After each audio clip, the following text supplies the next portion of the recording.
ഇസഹാക്ക് റിബേക്കയ്ക്കായി പ്രാർത്ഥിച്ചു. ദൈവം അവൾക്ക് ഇരട്ട കുഞ്ഞുങ്ങളെ ഗർഭം ധരിക്കുവാൻ അനുവദിച്ചു. മൂത്തവൻ ഏശാവായി ജനിച്ചു. ഇളയവൻ അവന്റെ കുതികാൽ പിടിച്ച് യാക്കോബായി ജനിച്ചു. ബാലന്മാർ വളർന്നപ്പോൾ യാക്കോബ് വീട്ടിൽ താമസിക്കാൻ ഇഷ്ടപ്പെട്ട് ഏശാവ് വനത്തിൽ വേട്ടയാട്ടയായിരുന്നു. റിബേക്ക യാക്കോബിനെ സ്നേഹിച്ചു. ഇസഹാക്ക് ഏശാവിനെ സ്നേഹിച്ചു. ഒരു ദിവസം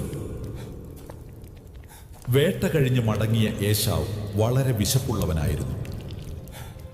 യാക്കോബ് പറഞ്ഞു, ആദ്യം നിന്റെ ആദ്യജാതാവകാശം എനിക്ക് തരിക. വിശപ്പിനായി ഏശാവ് തന്റെ ആദ്യജാതാവകാശം വിട്ടു നൽകി. റിബക്കയുടെ ഉപദേശപ്രകാരം യാക്കോബ് ഏശാവായി നടിച്ചു. കാഴ്ചയില്ലാത്ത ഇസഹാക്ക് യാക്കോബിനെ അനുഗ്രഹിച്ചു. വഞ്ചിക്കപ്പെട്ട ഏശാവ് യാക്കോബിനെ കൊല്ലാൻ തീരുമാനിച്ചു. ദൈവം സഹോദരന്മാരെ വീണ്ടും ഒന്നിപ്പിച്ചു.